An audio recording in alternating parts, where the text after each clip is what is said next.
1977 California की jail में Lawrence बिटकर और रॉय नॉरिस नाम के दो आदमी पहली बार मिले। लॉरेंस को रॉबरी के जुर्म में पकड़ा था और रॉय को असॉल्ट के केस में।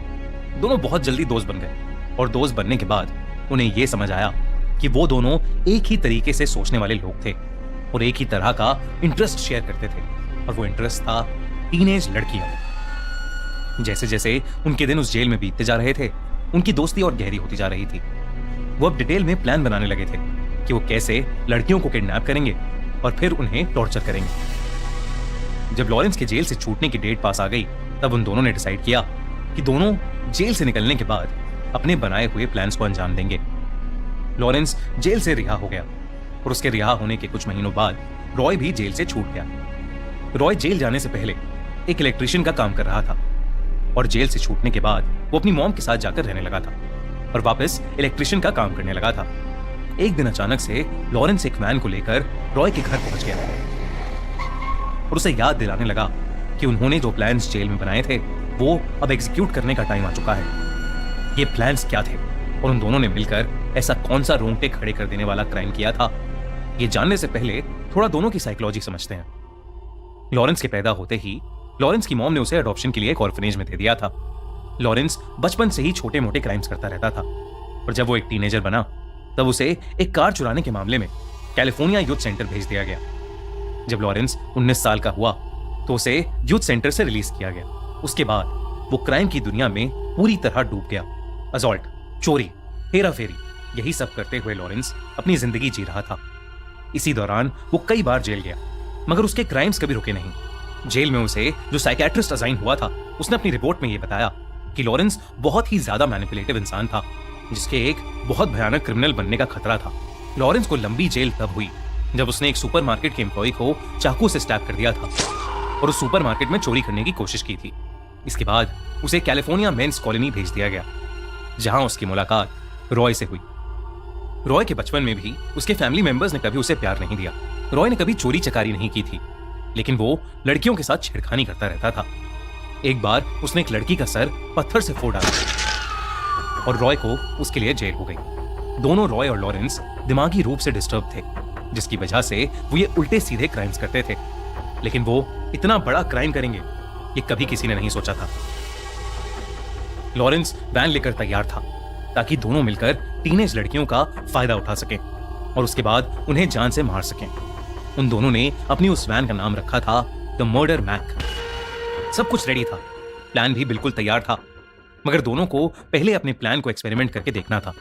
इसीलिए उन्होंने कुछ 5 महीनों के अंदर अंदर 20 लड़कियों को पटाया, लेकिन उन्होंने उन लड़कियों के साथ कुछ नहीं किया। ये सिर्फ एक प्रैक्टिस रन था ताकि वो शहर के कुछ ऐसे स्पॉट्स ढूंढ सकें जहां कोई आता जाता ना हो। जब रॉय और लॉरेंस को समझ आ गया कि उनका प्लान काम कर रहा था, तो उन्होंने अपना आखिरी स्टेप एग्जीक्यूट किया। उन्होंने एक टूल बॉक्स रख लिया था जिसके अंदर लड़कियों को टॉर्चर करने का सामान था। टेप, स्क्रू ड्राइवर, चाकू, सिजर्स, रस्सियां। इसके अलावा उस टूल बॉक्स में एक कैमरा और टेप रिकॉर्डर भी था ताकि वो ये सब रिकॉर्ड कर सकें।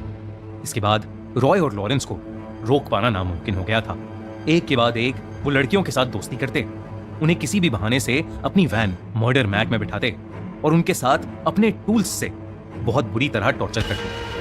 ये सब वो अपने टेप रिकॉर्डर पर रिकॉर्ड करते और अपने पोलारॉइड कैमरा से उन लड़कियों की फोटोज भी लेते और फिर उन लड़कियों की बॉडीज को पहाड़ों के आसपास फेंक आते थे। हैलोवीन 1979 की रात भी कुछ ऐसा ही हुआ।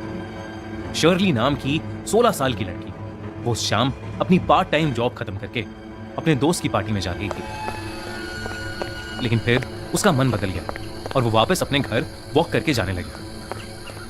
हैलोवीन की रात सब लोग वैसे ही अलग अलग स्केरी कॉस्ट्यूम्स और मास्क पहनकर रोड्स पर बाहर होते हैं। ऐसे में कोई भी मास्क पहनकर आकर आप पर अटैक कर सकता है और आपको अंदाजा भी नहीं लगेगा। ऐसा ही कुछ शर्ली के साथ हुआ। वो एक सुनसान गली से जा रही थी जब उसे लगा कि कोई उसे फॉलो कर रहा है। जब उसने पीछे मुड़कर देखा तो उसके पास एक वैन आकर रुका। उस वैन में एक आदमी मास्क पहने बैठा था। शर्ली डर गई तो उस आदमी ने अपना मास्क उतारा। मास्क के नीचे कोई और नहीं बल्कि लॉरेंस था। शर्ली के रेस्टोरेंट में लॉरेंस कई बार आता जाता था, इसलिए शर्ली उसका चेहरा पहचानती थी। इसलिए जब लॉरेंस ने उसे लिफ्ट ऑफर की तो वो मान गई और उस वैन में चढ़ गई। लॉरेंस और रॉय दोनों ने पहले तो उसके साथ खूब हंसी मजाक किया, लेकिन जैसे ही उसका घर आया रॉय ने गाड़ी मोड़ ली और तब शर्ली को लगा कि कुछ गड़बड़ है। रॉय और लॉरेंस एक सुनसान जगह में गाड़ी को ले गए और फिर उन्होंने शर्ली के साथ भी वही करा जो बाकी लड़कियों के साथ करते थे। उन्होंने उसके साथ जोर जबरदस्ती की, शर्ली को बुरी तरह टॉर्चर किया और उसे मार डाला और फिर उसकी बॉडी को किसी घर के लॉन में फेंक कर वहां से चले गए। रॉय अक्सर एक बार में ड्रिंक करने जाता था जहां एक आदमी उसका अच्छा दोस्त बन गया था। उस हैलोवीन की रात रॉय ने शराब के नशे में अपने उस दोस्त को अपने क्राइम्स के बारे में सब कुछ बता दिया, कैसे उसने लॉरेंस के साथ मिलकर उन मासूम लड़कियों की सीरियल किलिंग की थी। रॉय का दोस्त ये सब बातें सुनकर इतना घबरा गया कि उसने ये सब जाकर पुलिस को बता दिया। जब पुलिस को ये सब पता चला तो उन्हें कुछ समय पहले की एक कंप्लेंट याद आई जिसमें एक लड़की ने पुलिस को बताया था कि 2 आदमी वैन में आए थे और वो उसे छेड़ने लगे थे। और फिर जब पुलिस को शर्ली की बॉडी मिली तो उन्हें यकीन हो गया कि उसका मर्डर भी इन्हीं टूल बॉक्स किलर्स ने किया होगा। इसके बाद दोनों को फौरन ढूंढकर अरेस्ट कर लिया गया। लॉरेंस के अपार्टमेंट से कई लड़कियों के कपड़े, ज्वेलरी और उनका सामान बरामद हुआ। वो सारी लड़कियां मिसिंग थीं। पुलिस ने ये सब एविडेंस के तौर पर यूज किया। रॉय नॉरिस ने अपने जुर्म को कबूल कर लिया और वो लॉरेंस के खिलाफ टेस्टिफाई करने को भी तैयार हो गया, जिसकी वजह से उसकी फांसी की सजा को थोड़ा कम कर दिया गया। वहीं दूसरी तरफ लॉरेंस को अपने जुर्म का कोई गिल्ट या रिग्रेट नहीं था। कोर्ट केस चलते हुए वो हर समय बस हंसता रहता और अपने आप को एक सेलिब्रिटी समझता रहता। उसे कोर्ट ने डेथ पेनल्टी दी।